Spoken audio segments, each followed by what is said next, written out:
जय जय श्री राधे। चंद्रमा और रोहिणी की प्रेम कथा और श्राप। कहते हैं न कि अति किसी भी चीज़ की अच्छी नहीं होती। बस वैसा ही कुछ चंद्रमा के साथ हुआ। कहने को तो चंद्रमा एक देवता है जो पृथ्वी को शीतलता प्रदान करते हैं, लेकिन उनके द्वारा भी कुछ ऐसी गलती हुई जिसका भुगतान उनको आज तक करना पड़ रहा है। यह कथा चंद्रमा की राजा दक्ष की 27 पुत्रियों के साथ जुड़ी हुई है।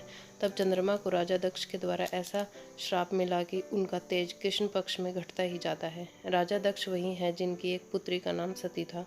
सती को महादेव की पत्नी होने का गौरव प्राप्त हुआ था, लेकिन अपने पिता के द्वारा शिव का अपमान करने पर उन्होंने आत्मदाह कर लिया था। उन्हीं राजा दक्ष की 27 पुत्रियों का विवाह चंद्रमा के साथ हुआ था। एक दिन चंद्रदेव यूं ही विचरण के लिए निकले थे, तब उनकी नज़र राजा दक्ष की बड़ी पुत्री रोहिणी पर पड़ी। उनको देखते ही चंद्रमा का मन रोहिणी पर आसक्त हो गया। दूसरी ओर चंद्रमा के तेज व सुंदरता को देखकर वह खड़ी रही राजा दक्ष की 27 पुत्रियों का मन भी उन पर आ गया था। जब चंद्रदेव को भी इस बात का ज्ञान हुआ तो रोहिणी व उसकी अन्य बहनें भी उनसे प्रेम में आसक्त हैं, तो वे बिना देरी किए राजा दक्ष के पास गई और उनकी 27 पुत्रियों से विवाह का प्रस्ताव उनके सामने रख दिया। राजा दक्ष यह देखकर आश्चर्यचकित रह गए, लेकिन जब उन्हें अपनी पुत्रियों की इच्छा का पता चला तो उन्होंने उन्हें बहुत समझाया। दक्ष के समझाने के बाद भी जब उनकी पुत्रियों ने चंद्रमा से विवाह कराने को कहा तो दक्ष ने भी हामी भर दी। इसके बाद चंद्रदेव का राजा दक्ष की 27 पुत्रियों के साथ विवाह संस्कार करवा दिया गया। उसके बाद सभी 27 पुत्रियां चंद्रदेव के साथ चंद्रलोक के लिए चली गई। चंद्रमा की 27 पत्नियां कोई और नहीं बल्कि 27 नक्षत्र हैं।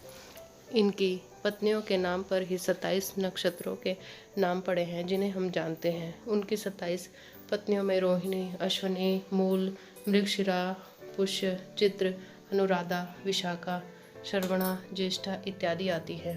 चंद्रदेव राजा दक्ष की 27 पुत्रियों में से सबसे बड़ी पुत्री रोहिणी से ही सबसे ज़्यादा प्रेम किया करते थे। इसी कारण वे अपना ज़्यादातर समय उसी के साथ बिताया करते थे और हर कार्य में उनको ही महत्ता दिया करते थे। चंद्रदेव के द्वारा रोहिणी को दिए जा रहे विशेष स्नेह से उनकी बाकी पत्नियां अपने आप को अपेक्षित महसूस करने लगी। धीरे धीरे यह उपेक्षा बढ़ती चली गई और रोहिणी की बाकी सभी बहनों को उससे ईर्ष्या होने लगी।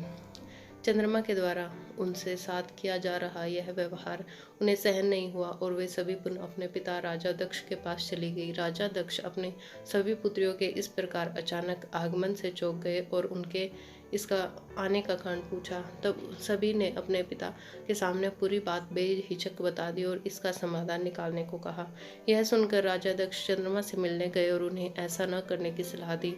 चंद्रमा ने दक्ष की बातों को ध्यानपूर्वक सुना और आगे से ऐसा न करने को कहा, लेकिन फिर भी उन्होंने रोहिणी के प्रति अपने विशेष स्नेह को नहीं छोड़ा। जब राजा दक्ष को चंद्रमा के द्वारा अपनी बात की अवहेलना किए जाने के बारे में पता चला तो वे अत्यंत क्रोधित हो उठे। क्रोध में उन्होंने चंद्रमा को श्राप दिया कि तुम्हें अपने जिस रूप पे और तेज पर इतना अभिमान है वह अब नहीं रहेगा। राजा दक्ष के द्वारा चंद्रमा को क्षय रोग से पीड़ित रहने का श्राप मिला, जिस कारण चंद्रमा का तेज हमेशा के लिए चला गया। अब चंद्रदेव के पास न तो सुंदरता बची थी और न ही पहले जैसा तेज।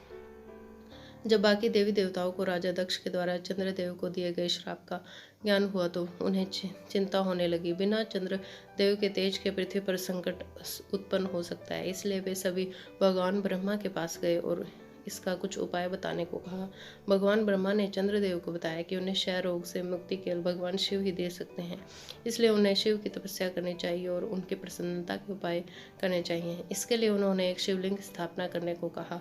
मान्यता है कि 12 ज्योतिर्लिंग में सर्वप्रथम ज्योतिर्लिंग सोमनाथ की स्थापना चंद्रदेव के द्वारा ही की गई।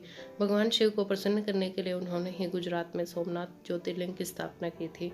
इसके साथ ही उत्तराखंड के रुद्रप्रयाग में चंद्रशिला पहाड़ी पर भी चंद्रदेव ने शिव की तपस्या की थी, इसलिए ही उसका नाम चंद्रशिला पड़ा। चंद्रमा की भक्ति व पश्चाताप देखकर भोले बाबा प्रसन्न हो गए और उन्होंने चंद्रमा को दर्शन दिए। उन्होंने चंद्रमा से कहा चूंकि वे राजा दक्ष के द्वारा दिए गए श्राप को पूर्णतः विफल तो नहीं कर सकते हैं, लेकिन इसके प्रभाव को अवश्य ही कम कर सकते हैं, इसलिए उन्होंने चंद्रमा के तेज को 15 दिन घटने और 15 दिन बढ़ने का आशीर्वाद दिया और क्षय योग से प्रभाव से मुक्ति दिलाई। इसी प्रकार आज तक कृष्ण पक्ष में चंद्रमा का तेज लगातार 15 दिनों तक घटता जाता है और अमावस्या को यह तेज पूर्णतः समाप्त हो जाता है और फिर शुक्ल पक्ष में यह तेज 15 दिनों तक बढ़ता जाता है और पूर्णिमा के दिन अपने शिखर पर होता है।